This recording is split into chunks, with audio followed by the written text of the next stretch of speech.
दशक 7वा, समास 10वा, देहांत निरूपण. श्रीराम. मिथ्यातेची झाले सत्य, सत्यतेची झाले असत्य, माया विभ्रमाचे कृत्य, ऐसे असे पाहता श्रीराम. सत्य कळाया कारणे, बोलिली नाना निरूपणे, तरी उठेना धरणे, असत्याचे श्रीराम. असत्य अंतरी बिंबले, न सांगता ते दृढ झाले, सत्य असो न हरपले, जेथील तेथे श्रीराम. वेदशास्त्रे पुराणे सांगती, सत्याचा निश्चय करीती, तरी नये आत्मप्रचिती, सत्य स्वरूप श्रीराम.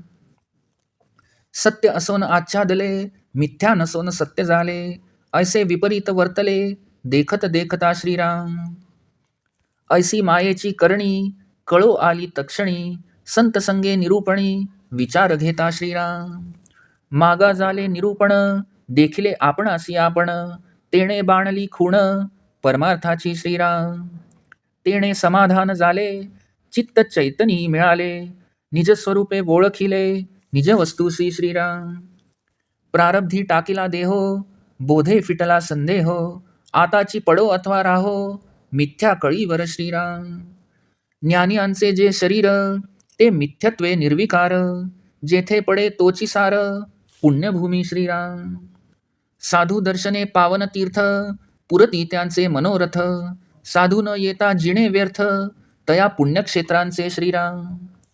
पुण्य नदीचे जे तीर, तेथे पडावे शरीर, हा इतर जनाचा विचार, साधू नित्यमुक्त श्रीराम.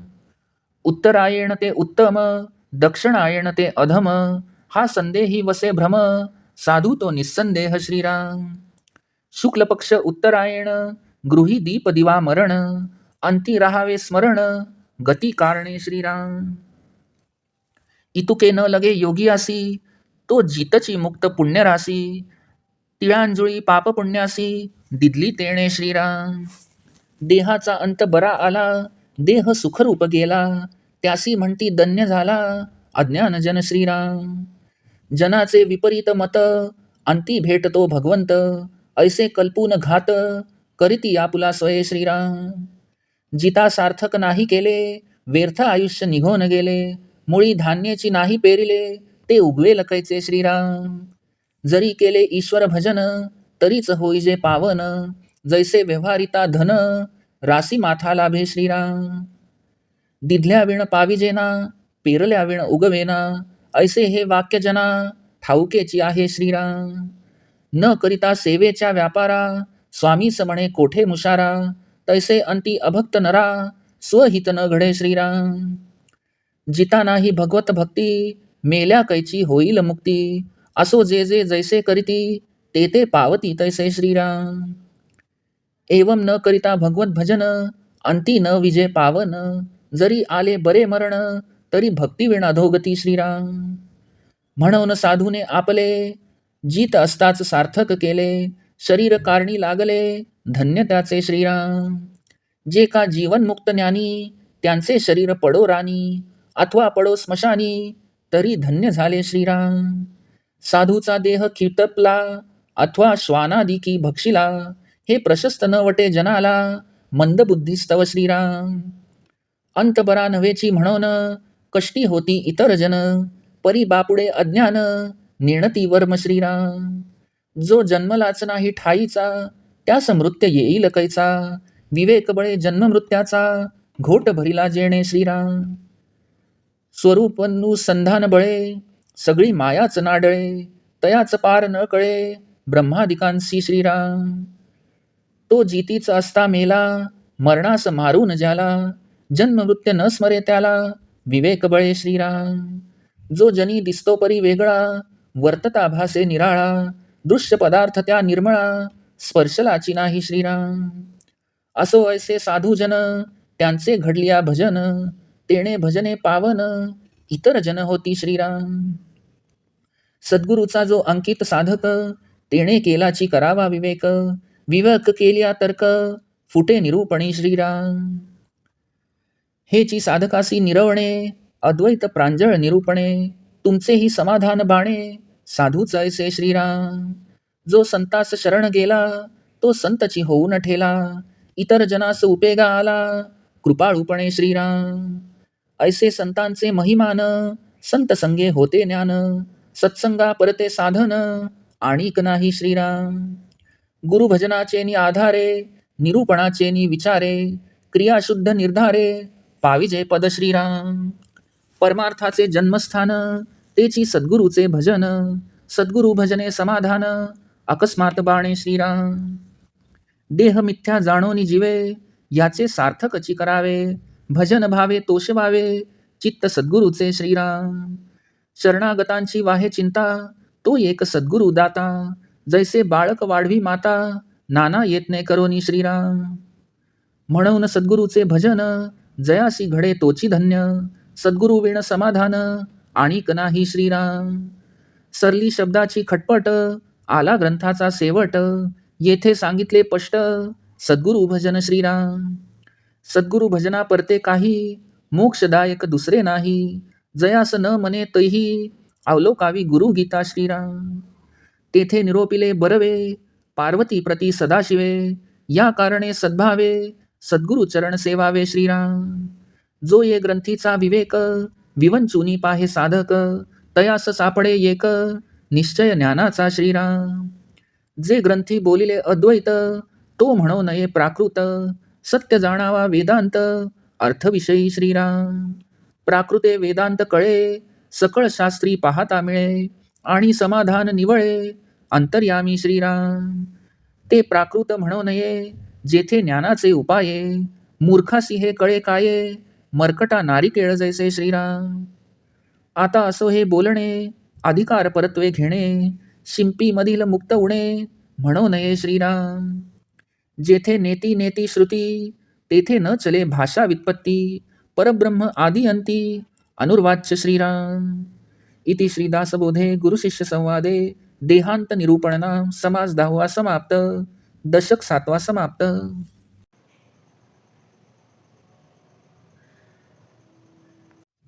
दशक 7वा समास 10वा देहांत निरूपण. श्रीराम. जी दृश्य सृष्टी वास्तविक मिथ्या आहे ती आपल्याला सत्य वाटते, जे परब्रह्म सत्य आहे ते आपल्याला असत्य वाटते. हे सर्व मायेमुळे जो विशेष भ्रम उत्पन्न होतो त्यामुळे घडून येते. सत्य अशा ब्रह्मस्वरूपाचे ज्ञान व्हावे म्हणून नाना निरूपणे निरनिराळे उपाय सांगतात, तरीही असत्य मायेचे धरणे काही उठत नाही. असत्य असून मी देह ही देहाहमता आणि दृश्य सृष्टीत सत्य आहे हा निश्चय अंतरात दृढ ठसलेला आहे. तो आपोआप जन्मल्यापासून अनेक जन्मांच्या संस्कारांमुळे उत्पन्न झालेला असतो आणि परब्रह्म मात्र सत्य व सर्वत्र असून तिचे ज्ञान आपल्याला नसते.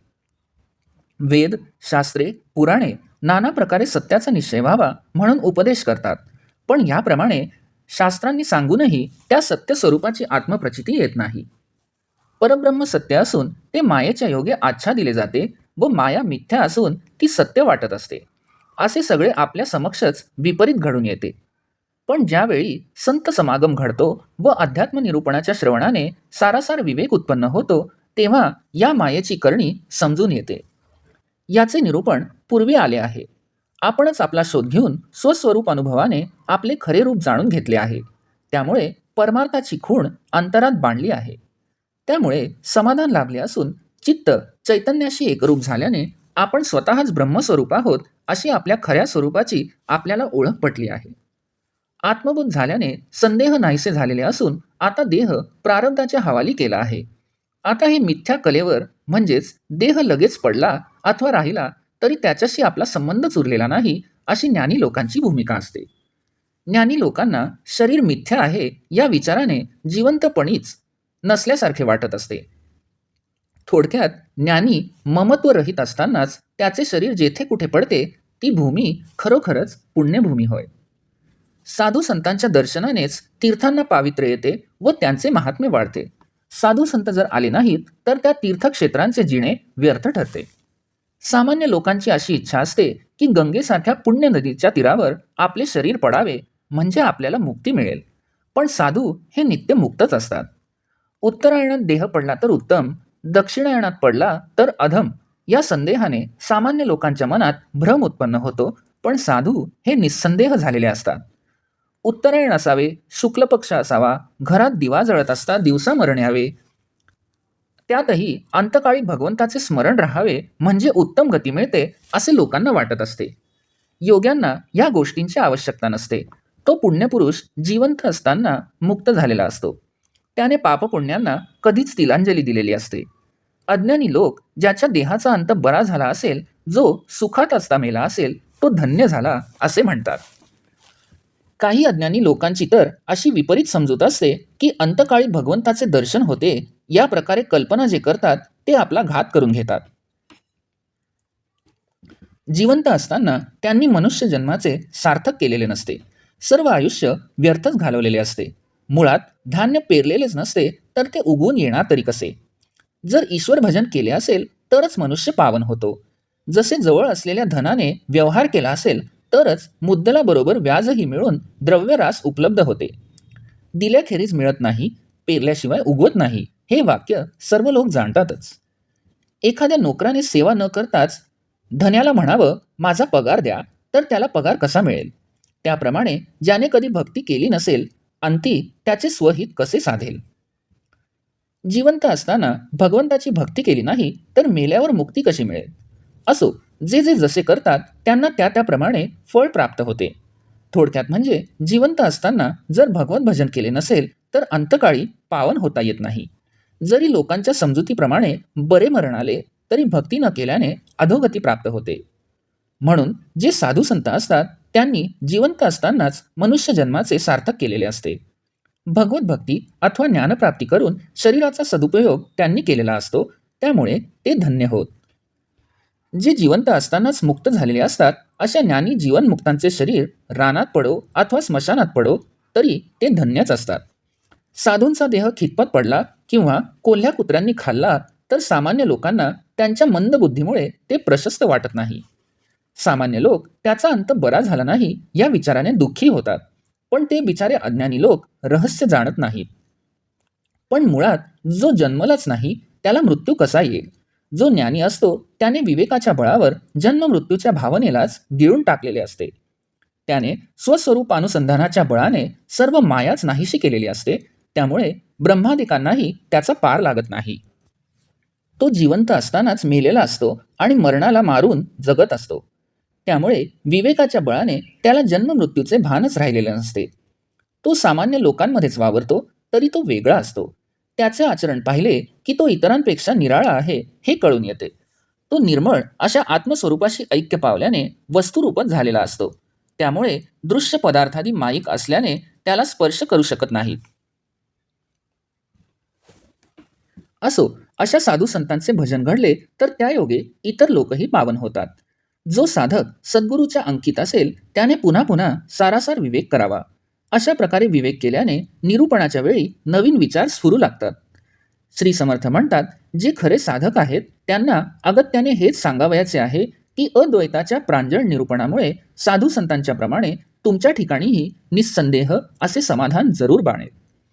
जो संतांना शरण जातो तो स्वतः संतच होतो आणि कृपाळूपणे इतर सामान्य जनांच्या उपयोगी पडतो.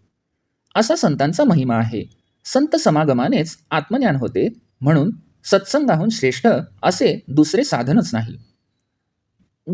भजनाच्या आधाराने अध्यात्म निरूपणातील विचाराने श्रवण मनन करून ते आत्मसात करावेत आणि आचरणही अत्यंत शुद्ध असावे, म्हणजे निश्चितपणे परमपदाची प्राप्ती होते.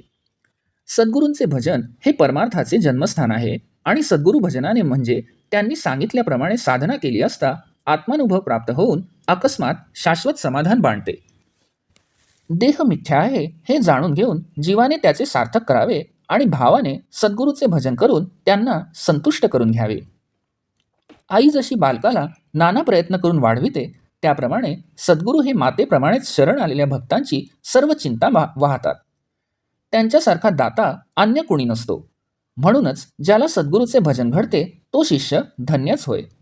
सद्गुरूशिवाय दुसरी समाधानाची आणखी जागाच नाही.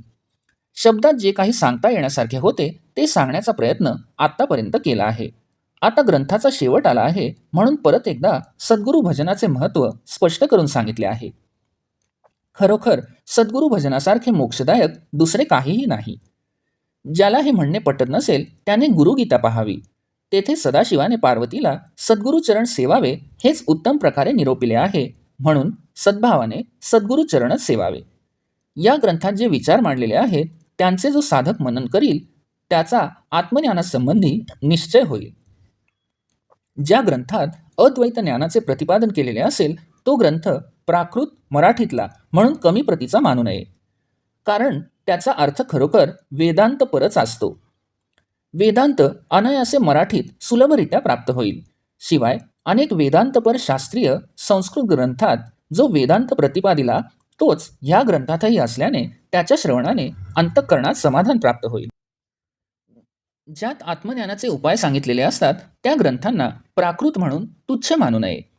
पण माकडाला नारळाचे मूल्य काय कळणार, त्याप्रमाणे मूर्खाला या ग्रंथाचे महत्त्व काय कळणार आहे. असो, आता हे बोलणे पुरे. ज्याने त्याने आपापल्या कुवतीप्रमाणे या ग्रंथातील ज्ञान ग्रहण करावे. बंद शिंपीतील मोती प्रत्यक्ष दिसत नाही, पण म्हणून तो कमी प्रतीचा आहे असे म्हणू नये. ज्या परब्रह्माचे वर्णन श्रुतींनाही नेती नेती म्हणून करावे लागते तेथे भाषेतील व्युत्पन्नता विद्वत्ता उपयोगी पडत नाही. ते परब्रह्म आदी अंती अनिर्वाच्य शब्दात न सांगता येण्यासारखेच असते. इति श्री दासबोधे गुरुशिष्य संवादे देहांत निरूपणनाम समास 10वा समाप्त. दशक 7वा समाप्त.